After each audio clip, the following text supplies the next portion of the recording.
जय श्री राम। और कैसे हैं आप लोग? आशा करता हूँ अच्छे ही होंगे।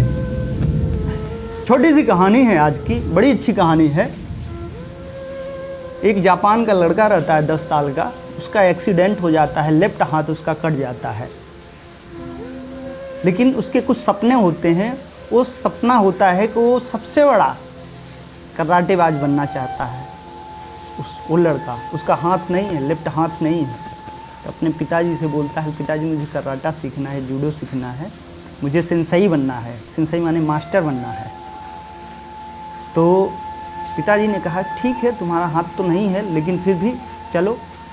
ले गए गुरुजी के पास जो कराटे सिखाते थे। गुरुजी से बोला कि गुरुजी मुझे सेंसेई बनना है, सबसे बड़ा मास्टर कराटेबाज बनना है।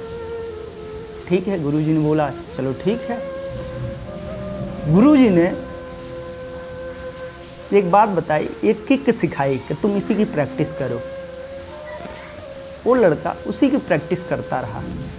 वो लड़का उसी की प्रैक्टिस करता रहा। 3 महीना बीत गए, मात्र एक किक की प्रैक्टिस करता रहा। जब प्रैक्टिस करता रहा,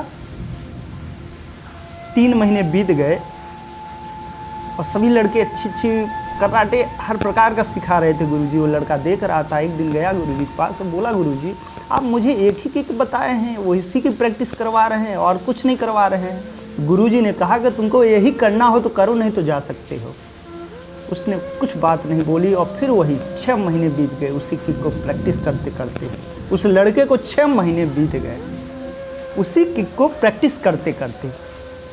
अब सोचिए, 6 महीने बाद कंपटीशन हुआ, सभी लड़कों को बुलाया गया। वो रखा गया कि सेंसेई कौन होगा, मास्टर कौन होगा, विजेता कौन होता है। उस लड़के को चुना गया जिसका हाथ कटा था, ओकायो नाम था उस लड़के का। उसको बुलाया गया और एक सामने वाला कंपटीशन था। अब दोनों में लड़ाई हुई, दोनों में फाइट हुई।